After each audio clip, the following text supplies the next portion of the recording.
সারাদিনে যা খাই খাই, কিন্তু এই সন্ধেবেলায় যদি হয় তেলে ভাজা আর মুড়ি, তাতে আবার তেলে ভাজার মধ্যে যদি হয় বেগনি আর তার সাথে মুড়ি, তো জমেই যায়। কি বলো তোমরা?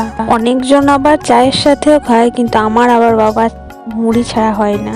সন্ধ্যাবেলায় বেগনি মুড়ি চা অসাধারণ খেতে লাগে। তোমরা কে কে আমার মতন বেগনি দিয়ে মুড়ি খেতে ভালোবাসো অবশ্যই কিন্তু কমেন্ট করে বলো। শীতের দিনে কিন্তু তেলে ভাজা এটা সেটা খেতে কিন্তু খুবই ভালো লাগে। আর বাজার থেকে আনা হয়েছে টাটকা কচি বেগুন, তো সেই বেগুনটাকে এখন বেগনি করার জন্য বুনিয়ে রাখা হয়েছে। এবার চলো পালা বেসনটাকে ফেটে নেওয়া। তো প্রথমে বেসন দিয়ে পরিমাণ মতন লবণ, অল্প একটু হলুদ, তার সঙ্গে কাঁচা লঙ্কা আর ধনেপাতা কুচি দিয়ে বেশ ভালো করে মাখিয়ে নিতে হবে। তার সঙ্গে দেওয়া হয়েছিল শুকনো লঙ্কা গুঁড়ো আর অল্প একটু জিরে গুঁড়ো। তো এটা দিলে কিন্তু একটু টেস্ট লাগে খেতে। এখানে বেসনটা ফাটানো হয়ে গেছে। এবার কড়াইয়ের তেলটা গরম হয়ে গেল।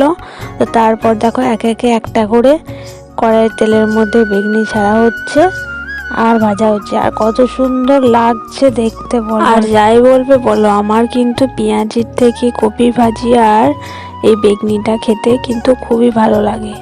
এই শীতের দিনে বাঁধাকপিটা একটু বেশি পাওয়া যায় বলে কপি ভাজি কিন্তু আমাদের প্রায় দিনই হয়।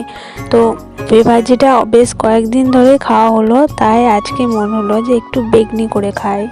তোমরা কে কি খেতে ভালোবাসো, বেগনি, পেঁয়াজি না কপি ভাজি? অবশ্যই কিন্তু বলো। এই শীতের দিনে তেলে ভাজাটা একটু বেশি ভালো লাগে, কারণ এর মধ্যে অনেক কিছু পড়ে, ধনেপাতা, কাঁচা লঙ্কা। তো চলো তোমাদের সঙ্গে গল্প করতে করতে দেখো এখানে বেগনিটা ভাজা হয়ে গেছে। একে একে সমস্তটা তুলে নিল। তারপর আরও রয়েছে, ওগুলো ভেজে নেওয়া হবে। এই বেগনিটা যেমন খেতে হয়েছে টেস্টি, তেমনি মুচমুচে। তো চলো এবার মুড়ি দিয়ে খাওয়া যাক।